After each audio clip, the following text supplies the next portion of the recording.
1,67,000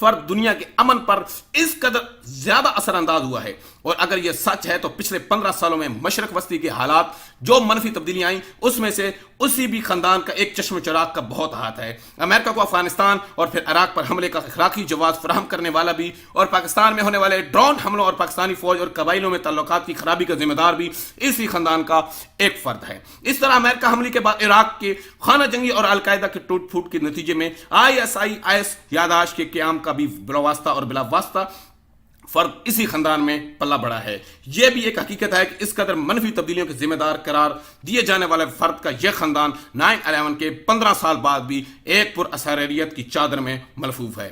اس کے بارے میں دنیا بہت کم جانتی ہے، جو کچھ جانتی ہے اس میں بھی حقیقت کم اور افسانہ زیادہ ہے۔ 9/11 کے بعد اسامہ بن لادن کے بارے میں لاتعداد کتاب لکھی گئی۔ قارئین کو یہ جان کر حیرت ہوگی آپ لوگوں کو کہ صرف ایمیزون نامی آن لائن بک شاپ پر موجود 4,500 سے زیادہ کتب کا موضوع اسامہ بن لادن ہے۔ کسی کی زندگی پر لکھی گئی کتابوں میں سے یہ پہلو بہت اہم ہوتا ہے کہ لکھاری چشم دیدہ گواہ ہے یا نہیں، اور کتاب کے موضوع سے اس کا کتنا گہرا تعلق ہے۔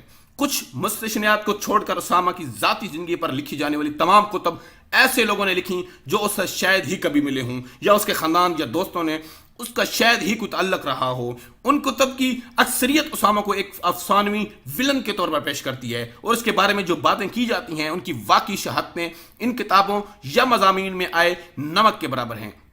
اس اعتبار سے ان کتب اور مضامین کی صحافی یا علمی حیثیت پر سوال اٹھائے جا سکتے ہیں۔ ان میں بے شمار کتب میں سے ایک inside the kingdom my life in Saudi Arabia, Osama کے سوتیلے بھائی یہ یسلم بن لادن کی سوئس نیشنل بیوی کارمن کی خود نوشت ہے، جو اس نے اپنی شادی شدہ زندگی کے بارے میں لکھی۔ یہ کتاب 1974 سے 2001 کے عہد پر محیط ہے، جس میں 1985 تک کا عرصہ اس نے بن لادن کے وسیع خاندان کے ساتھ ایک مشترکہ کمپاؤنڈ میں گزارا۔ دلچسپ پہلو یہ ہے کہ کتاب کا موضوع اسامہ یا اس کے دہشت گردی نہیں، بلکہ اسامہ کے باپ کا انتہائی غربت سے بے انتہا امیری تک کا سفر زندگی، ان کی 22 بیویوں اور 54 بچوں پر مشتمل ایک خاندان۔ ان کے دلچسپ قصے ہیں جو مشترکہ خاندانی نظام کے تحت زندگی بسر کر رہا تھا۔ یہ بات بھی اہم ہے کہ دوسرے مصنفین کے برعکس کارمن ان واقعات کی چشم دید گواہ ہونے کا دعویٰ کرتی ہے جو اس نے بیان کیے ہیں۔ دوستوں، کارمن بن لادن ایرانی ماں اور سوئس باپ کے گھر جنیوا کے قریب لوزوان نامی قصبے میں پیدا ہوئی اور وہیں پلی بڑی۔ اس کی ماں کا تعلق ایران کی اشرافیہ سے تھا، جو پڑھنے کے لیے سوئٹزرلینڈ گئی اور ایک سوئس دوست سے دل ہار بیٹھی۔ کارمن 8 سال کی تھی کہ اس کا سوئس باپ کسی دوسری عورت کی خاطر بیوی اور 4 بیٹیوں کو چھوڑ کر چلا گیا، اور اس کی ماں نے بیٹیوں کو تنہا پرورش کی۔ ماں بظاہر مسلمان تھی، مگر کارمن کے بیان کے مطابق اس سے مذہب سے خاص دلچسپی نہ تھی، لہٰذا اس نے بیٹیوں کو بھی مذہب سے متعارف نہ کرایا۔ اسامہ کے بڑے بھائی یسلم سے کارمن کی ملاقات اور اس وقت ہوئی جب یسلم اپنی ماں اور بہن بھائیوں کے ساتھ چھٹیاں منانے کی غرض سے 1973 کے موسم گرما میں جنیوا گیا، اور وہاں اس نے کارمن کے گھر کا ایک حصہ کرائے پر لیا۔ شرمیلا مگر ذمہ دار یسلم ابتدائی ملاقاتوں ہی میں نہ صرف کارمن کے عشق میں بری طرح گرفتار ہو گیا، بلکہ اس نے اسی ٹرپ میں اسے شادی کی پیشکش کر دی۔ دوستو یہ دیکھیں، یہ کارمن، یا بھی آپ کو ہم تصویر دکھاتے ہیں دوستو یہ کارمن اپنی بیٹیوں اور شوہر کے ساتھ یہ بیٹھا ہے۔ سوئٹزرلینڈ میں پلنے والی کارمن بن لادن خاندان کی بہو بن کر سعودی مملکت میں زندگی بسر کرنے لگی۔ خود نوشت آتی ہے، مگر اپنے سسر جان کا انتقال اس کی شادی سے قریباً 4 سال پہلے ہو چکا تھا۔ اس کا ذکر بڑے اشتیاق اور احترام سے کرتی ہے۔ شیخ محمد بن عوض بن لادن 1920 کے دہائی کے اور آخر میں یمن سے ایک مزدور کے طور پر روزی کمانے مملکت میں وارد ہوئے، جہاں یہ کچھ عرصہ بندرگاہ کی گودی پر کام کرتے رہے، مگر بہت جلد انہوں نے ذاتی کنسٹرکشن کمپنی کی بنیاد رکھی اور انتھک محنت اور معیاری کام سے نہ صرف ملک کے اہم ترین تعمیراتی ٹھیکے حاصل کیے، بلکہ غیر معمولی ذہانت سے شاہی خاندان میں بھی اثر و سوق پیدا کیا لیا۔ تیل نکالنے کے بعد سے مملکت میں سڑکوں، شہراؤں کی تعمیر، مساجد کی توسیع اور انتظامات کے ساتھ ساتھ محلات کی تعمیر زوروں پر تھی۔ نتیجن بن لادن خاندان تیل کی دولت کے ثمرات سے بلا واسطہ فائدہ اٹھانے لگا اور جلد ہی اس پورے خطے میں روزگار فراہم کرنے والا سب سے بڑا ادارہ بن گیا۔ یہ وہ دور تھا جب ملکوں کے درمیان ویزا کی پابندیاں اتنی سخت تھیں، نہ ہی سعودی حکمران غیر ملکیوں کو شہریت دینے میں اس قدر حساس واقع ہوئے تھے جتنے آج کل ہیں، ورنہ شاید مملکت کا امیر ترین غیر شاہی خاندان آج بھی حضر موت کی گھائیوں میں کس پرسی کی زندگی گزار رہا ہوتا۔ کارمن کے مطابق دوستو شیخ بہت محنتی آدمی تھے، اپنے مزدوروں کے ساتھ مل کر کام کرنے میں شرم محسوس نہیں کرتے تھے۔ 1950 میں یمن پر مصری حملے کے دوران بن لادن نے مصری فوج کی طرف سے برستی گولیوں کے دوران میں ایک ایئر بیس کا تعمیر میں اپنے ہاتھوں سے حصہ لیا۔ یہ وہ موقع تھا جب مملکت کے قریبی اتحادی امریکہ کے حکمران شاہ فیصل کو جمال ناصر کی جارحیت کے مقابلے میں صبر کی تلقین کر رہے تھے۔ شیخ کی سعادت کے قصے بھی بہت مشہور ہیں۔ ایک واقعے میں کچھ انڈونیشیائی حاجیوں کو ان کی گائیڈ نے دھوکہ دیا اور ان سے روپے بٹور کر غائب ہو گیا، اور بے بس اور لاچار حاجی شیخ بن لادن کے پاس پہنچے کہ کچھ مزدوری مل جائے تو واپسی کا کرایہ نکل سکے۔ بن لادن نے انہیں کام دینے کے بجائے اتنے پیسے دیے کہ وہ عزت سے گھر جا سکیں۔ بن لادن کی ایک ایئرپورٹ امریکی پائلٹ کا کہنا ہے کہ شیخ کی رسمی تعلیم نہ ہونے کے برابر تھی، مگر ان میں انجینئرنگ کی سمجھ بوجھ بہت سے یونیورسٹی گریجویٹ سے زیادہ تھی۔ اس کا یہ بھی کہنا تھا کہ ان کے گرد ہر فرد ان سے محبت کرتا تھا۔ شیخ اکثر کنسٹرکشن سائٹس پر جو تمام مملکت میں پھیلی ہوئی تھی خیموں میں اپنی مجلس منعقد کرتے، جہاں مقامی لوگ ان سے اپنی فیصلے کرانے آتے۔ کبھی کبھار شیخ اپنی جیب سے پیسے ادا کر کے طرفین کو راضی کرتے۔ دوستو بن لادن نے حرمین شریفین کی توسیع میں جو اعلیٰ تعمیراتی معیار متعارف کرایا وہ کسی سے چھپا ہوا نہیں، مگر امریکی اور یورپی سفارتخانوں کی کیبلز کے مطابق مملکت کی پروجیکٹس کے ٹینڈرز اور ان کی بولیاں غیر ملکی تعمیراتی کمپنیوں کے مقابلے میں بہت کم ہوتی ہیں۔ اس طرح ان کی کامیابی پر یورپی اور امریکی کمپنیاں تلمراتی رہ جاتی۔ کارمن کے بیان کردہ ایک دلچسپ واقعہ میں شیخ بن لادن ایک اطالوی فرم کو شکست دے کر جدہ طیف روڈ بنانے کا ٹھیکہ کچھ اس طرح حاصل کیا کہ وہ ایک خچر لے کر طیف گئے اور خچر کی پیروی کر کے روڈ کا نقشہ بنایا جو مختصر ترین رستہ تھا اور جس کی تعمیر سب سے آسان اور دوستو کم خرچی۔ کہا جاتا ہے کہ شاہ عبدالعزیز ضعیف العمری اور غالباً گھٹنے کی تکلیف کے سبب جدہ میں واقع قصر خزام کی سیڑھیاں نہیں چڑھ سکتے تھے۔ بن لادن نے ان کے لیے ایسی ڈھلان ڈیزائن کی کہ اونٹ اور بعد ازاں آٹو موبائل گاڑیاں براہ راست دوسری منزل پر واقع ان کے بیڈ روم اور مجلس تک پہنچ سکتی تھیں۔ بہت کم لوگ جانتے ہیں ہوں گے کہ شاہ فیصل کے ایک بڑے بھائی شاہ سعود اپنے دور حکومت میں شاہ خرچی کے باعث اکثر مقروض ہو جاتے تھے۔ 1964 میں علماء اور شاہی مشاورتی کونسل کے ارکان نے انہیں معزول کر کے جلا وطنی کر دیا۔ شاہی خاندان کو شرمندگی سے بچانے کے لیے اس سال ملازمین کی تنخواہیں شیخ بن لادن نے ادا کی، جس پر شاہ فیصل ان کے ذاتی طور پر شکر گزار ہوئے۔ اس عمل نے آگے چل کر بن لادن کو مزید ترقی کے لیے جینے کا کام کیا۔ کارمن کے مطابق شیخ کی گھریلو زندگی نہایت دلچسپ اور رنگین تھی۔ انہوں نے 22 شادیاں کی۔ اسلام میں 4 شادیوں کی شرط کے سبب موصوف نئی شادی کرتے ہوئے اپنی پچھلی بیویوں کو طلاق دیتے جاتے۔ ان کی موجودہ اور سابقہ بیویاں ایک بہت بڑے کمپاؤنڈ میں ساتھ ہی رہتی۔ سابقہ بیویاں پرانی مراد کے ساتھ وہی کام کر سکتی تھی۔ دوسری شادی کرنے کی صورت میں انہیں مالی مراد کے ساتھ اپنے بچوں سے بھی دستبردار ہونا پڑتا۔ بیشتر بیویاں اپنے بڑے بیٹوں کے نام سے پکاری جاتی، مثلا ام یسرم یا ام بکر۔ ایک خاتون ام عمر سے بن لادن نے 2 مرتبہ شادی کی۔ کارمن کہتی ہیں کہ شادی کے علاوہ شیخ اپنی دولت کو استعمال کر کے محدود مدت کے معاہدے کے تحت بھی خواتین سے تعلق رکھتے جو غالباً میسار کی کوئی شکل تھی۔ تاہم اتنی زیادہ شادیاں اور تعلقات کے باوجود یہ پہلو بہرحال قابل تحسین ہے کہ شیخ بن لادن تمام سابقہ اور موجودہ بیویوں اور اپنے تمام بچوں کی بلا امتیاز کفالت کرتے رہے، حتیٰ کہ کارمن کے مطابق نکاح مسیار کے نتیجے میں پیدا ہونے والی اولاد اور ان کے ماؤں کو اگر وہ آنا چاہتی بھی اس بڑے کمپاؤنڈ میں لے آتے۔ ان بچوں اور دیگر بچوں میں کوئی فرق روا نہ رکھا جاتا۔ کارمن مساوات پر مبنی کفالت کے اس نظام سے شاید اس لیے بھی مرعوب تھے کہ اس کی یورپی باپ نے جب دوسری عورت سے تعلق قائم کیا تو پلٹ کر اپنی بیوی کو کجا بیٹیوں کو بھی نہیں پوچھا۔ اپنی موت سے پہلے شیخ نے جدہ مکہ روڈ پر ایک بہت بڑا کمپاؤنڈ جو کہ کلومیٹر 7 کہلاتا ہے اپنے وسیع خاندان کے تعمیر کرایا۔ دوستوں وہ خاندان ایسا ایسا منتقل ہو گیا۔ انہوں نے اپنی زندگی میں ہی اپنے بیشتر بچوں کو پڑھنے کے لیے پہلے بیروت، مصر، شام اور بڑے بڑے سالم کو لندن بھیجا۔ ان کی موت کے بعد خاندان کے متعدد افراد مغرب منتقل ہو گئے، جہاں انہوں نے جائیدادیں بھی خریدی اور کاروبار بھی جمائے۔ شیخ کو اللہ تعالیٰ نے بہت مختصر عمر دی۔ کارمن کو کمپنی کے ایک ملازم نے بتایا کہ 1967 میں شیخ اپنی موت کی رات 23ویں شادی کرنے والے تھے۔ وہ اپنی ذاتی طیارے میں اپنے ہونے والے سسرال ہی جا رہے تھے کہ ان کا جہاز کریش ہو گیا۔ یوں وہ 59 یعنی کہ 59 سال کی عمر میں اپنے تمام تر دولت، بن لادن بزنس اور امپائر اور وسیع خاندان اور دوستوں یعنی کہ وہ اچانک رخصت ہو گئے تھے۔ دوستوں یاد رہے کہ شیخ نے اپنی جوانی کاروباری جدوجہد میں گزاری اور شادیاں بڑی عمر میں کی۔ ان کے انتقال کے وقت ان کے صرف 2 بیٹے سالم اور علی 21 سال کی عمر کے تھے، باقی سب دوستوں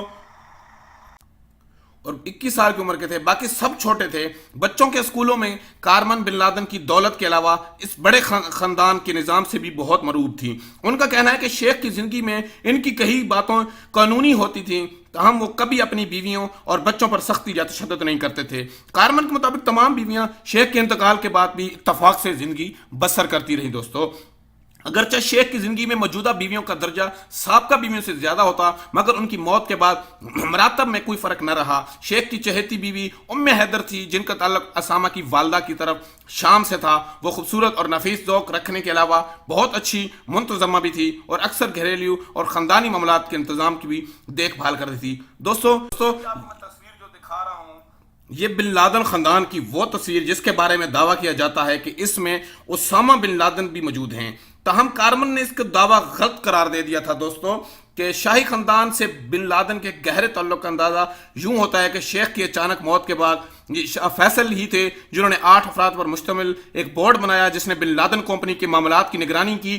ان دنوں تعمیراتی منصوبوں میں شہزادوں کا عمل داخل بڑھنے لگا تھا اور بن لادن کو غیر ملکی کمپنیوں کے علاوہ شہزادوں کی اسپانسر کی ہوئی کمپنیاں سے بھی مقابلے کا سامنا تھا۔ شیخ کی موت کے بعد قبیلے کی روایات کے مطابق ان کے سب سے بڑے بیٹے سالم بن لادن نے کاروبار سنبھالا، جو شرعی قوانین کے مطابق کمپنی کے سالانہ منافع کے تمام بیٹوں اور بیویوں پر تقسیم کرتے۔ متعلقہ بیوی اس منافع میں براہ راست حصہ دار نہ ہوتی، مگر ان کے بیٹے اپنے حصے سے ماؤں کی کفالت کیا کرتے تھے۔ کارمن کا کہنا ہے کہ قبیلے کی روایت اس قدر مضبوط تھی کہ کسی کو کچھ کہنے کی ضرورت نہ پڑتی تھی اور خاندان کی نظام بغیر کسی رکاوٹ کے دوستوں چلتا رہتا تھا۔ سالم کا قبیلے کے سربراہ کے طور پر سب سے بہت احترام کرتے اور اس کی بات اپنے باپ کی طرح قانون سمجھی جاتی تھی، لیکن وہ بھی کوئی حکم صادر نہیں کرتا تھا۔ وہ اس کے باوجود جن بہنوں کے سگے بھائی نہیں تھے وہ سالم کو بڑا مان کر اس پر اعتبار کرتے اور اس کی اجازت سے ہر کام کیا کرتی تھی۔ کارمن کے مطابق سالم اپنی ایک سوتیلی بہن سے بھی بہت محبت کرتا تھا جس کا کوئی سگا بھائی یا بہن نہیں تھا۔ اکثر بیرونی ملک دوروں میں بھی اسے ساتھ لے جاتا اور اس کی خواہش پوری کرتا۔ یورپ میں پلنے بڑھنے کی وجہ سے غالباً کارمن بن لادن خاندان کی باقی عورتوں کے مقابلے میں حساس برتری کا شکار تھی، جس کا اظہار وہ متعدد مقامات پر کرتی ہے۔ مثلا اس کا کہنا تھا کہ تمام خاندان کی عورتیں اپنے شوہروں سے ڈرتی تھی کہ کہیں وہ انہیں طلاق بھی نہ دے دیں۔ کارمن کا یہ بھی کہنا ہے کہ یہ تمام عورتیں مذہب بالخصوص نمازوں کی بہت زیادہ پابند تھیں، مگر اپنے شوہر یا باپ کی فرمانبرداری اور ان کے علاوہ ان کی اپنی کوئی زندگی نہ تھی۔ مثلا اپنی ساس کا ذکر کرتے ہوئے کہتی کہ ام یسلم ایک اچھی اور صابر عورت تھی، مگر اس کی زندگی روایات میں مقید تھی۔ اس کی دو ہی دلچسپیاں تھیں، کھانا پکانا اور قرآن پڑھنا۔ وہ اپنی ساس کے بارے میں ایک اور تھی، مثلا میوزک سننا، نوکر یا ڈرائیور سے بات کرنا، گھر سے باہر چہل قدمی کرنا، کسی مرد کو بے پردہ نظر آ جانا۔ کارمن اس بات پر بھی حیران نظر آتی تھی کہ سعودی عورتوں کو اپنی پابندیوں سے کوئی مسئلہ نہیں ہے، انہوں نے خوشی سے ان سخت روایات کو قبول کیا ہوا ہے۔ تاہم کارمن ہی کے بیان کے مطابق اس کی واحد نند یعنی یسلم کی چھوٹی بہن فوزیہ نے، جو شاہ عبدالعزیز یونیورسٹی میں بزنس ایڈمنسٹریشن پڑھ رہی تھی، انہوں نے اپنی شادی سے 2 دن قبل یہ شرط رکھی کہ نکاح نامہ میں اسے طلاق دینے کا حق دیا جائے۔ جب لڑکے کے خاندان نے یہ شرط مان لی تو شادی کی تقریبات دوبارہ شروع ہوئیں۔ اس واقعے سے ظاہر ہوتا ہے کہ عام مغربی تاثر کے برعکس بن لادن خاندان اور سعودی عورتوں میں اپنے حقوق کا احساس اور جدوجہد کا جذبہ موجود ہے۔ 70 کی دہائی کے یہ واقعات ظاہر کرتے ہیں کہ بن لادن خاندان اپنی لڑکیوں کو بھی اعلیٰ تعلیم دلانے میں سنجیدہ تھا، لیکن کارمن نے لڑکیوں کو تعلیم کے لیے بیرونی ملک بھیجنے کا ذکر نہیں کیا۔ ایک اور جگہ پر کارمن نے ایک بڑی نند شیخہ کا تذکرہ یوں کیا ہے کہ وہ اپنے مذہبی ہونے کے سبب سارے خاندان میں عزت کی نظر سے دیکھی جاتی تھی۔ کارمن کے خیال تھا کہ سر سے پیر تک سیاہ عبائے، دستانوں اور موزوں میں ملفوف یہ خاتون بھی دوسری عورتوں کی طرح مظلوم اور دبی ہوئی تھی دوستو۔ مگر 1979 میں روس کے افغانستان پر حملہ ہونے کے بعد جب سعودی حکومت نے پاکستان میں مقیم مہاجرین کی مدد کے لیے اپنی عوام سے اپیل کی تو اسامہ کے ساتھ یہ خاتون شیخہ نہ صرف امداد جمع کرنے کے لیے رضاکارانہ طور پر سرگرم ہو گئیں بلکہ اپنی سہیلیوں کے ساتھ مہاجرین میں امداد تقسیم کرنے لگ گئیں۔ اور کارمن کی ہمت دنگ رہ گئی کہ ان کی بہادری کی تعریف کیے بنا نہ رہ سکی، مگر کارمن کا یہ بھی کہنا تھا کہ یہ عورتیں اپنی صلاحیتوں کو صرف مذہب کے لیے استعمال میں لا کر ضائع کر رہی ہیں۔ گویا اس کے خیال میں جنگ زدہ مہاجرین کی امداد کی کوئی انسانی نہیں بلکہ صرف اسلامی کاز تھا جو اتنا قابل قدر تھا۔ کارمن یسلم نے اپنی پہلی ملاقات کی بابت بتاتی ہیں کہ سالم اپنے کسی غیر ملکی ٹرپ کے دوران یسلم سے ملاقات کے لیے جنیوا میں رکا۔ یہ تینوں کسی نائٹ کلب میں گئے تو یسلم سے دوستو کارمن کو تنبیہ کی کہ اگر سالم تمہیں ڈانس کی پیشکش کرے تو قبول نہ کرنا، ورنہ وہ تمہارے بارے میں برا تاثر لے گا۔ طریقے سے دوستو یہ تھی ان لوگوں کی قصے، اور بھی بہت بڑی کہانی ہے دوستو. میں نے یہ مختصراً آپ کو سیکو سباق اس کہانی کا بتایا ہے دوستو. یہ کارمن وہی ہے جو کہ اس کی یہ کارمن آپ کو میں نے کتاب کی جو پہلے آپ نے صفحے پہ آپ نے دیکھا بھی تھا دوستو کہ اسامہ بن لادن کی سوئس بھابی ہے کارمن. تو دوستو یہ آپ اس ویڈیو کو پلیز لازمی شیئر کریں، سبسکرائب بھی کریں اور اس ویڈیو کو آگے بھی شیئر کریں تاکہ جو کمپنی ہے بن لادن کی کمپنی، اس کو لوگ جان سکیں یہ کہاں سے سٹارٹ ہوئی، کون لوگ ہیں اس کے، کون اس کو سٹارٹ کرنے والے ہیں، اس کا کیا پیچھے تاریخی ورقہ ہے. دوستو یہ اس کی مکمل تاریخ ہے جو میں نے مکمل چھان بین کر اس تاریخ کو پڑھا، سمجھا، پھر اس کی حقیقت پہ غور کیا، پھر جا کر آپ لوگوں کو بتایا. دوستو یہ آپ کیمپ دیکھ رہے ہیں، یہ میں نے بار بار آپ کو اس دوران ویڈیو میں آپ کیمپ بھی دیکھ رہے تھے، خوبصورت کیمپ نما. تو دوستو یہ چیزیں، یہ کیمپ، یہ سعودی عرب ممالک کی سب سے بڑی اس وقت بھی کمپنی مانی جاتی ہے اور اللہ پاک نے اس کو بہت عزت دی ہے. یعنی دوستو اس میں یہ بھی بتاتا چلوں کہ عرب میں یہ ایک مکہ اور مدینہ کے اندر جتنے بھی ملازمین کام کر رہے ہیں صفائی ستھرائی کے، یہ مفت کام کرتی ہے. سالانہ اس کا جتنا بھی پیسہ ہوتا ہے مزدوروں کو وہ بن لادن ہی پے کرتی ہے. اور دوستو آپ کو یہ بھی بتاتا چلوں آج بن لادن کمپنی یعنی کہ جو سعودی حکومت ہے یہ مقروض ہے بن لادن کی، اتنا پیسہ اس کے پاس ہے. تو دوستو دعاؤں میں یاد رکھیں. اللہ حافظ دوستو. اگلی نیکسٹ ویڈیو دیکھنے کے لیے پلیز ہمارا اس چینل کو سبسکرائب کرنا مت بھولیے. انشاءاللہ ہم اس کی طرح مکمل انفارمیشن اور مکمل ڈیٹیل کے ساتھ نیکسٹ ویڈیو پہ ملتے ہیں. اجازت دیجیے دوستو. اللہ حافظ.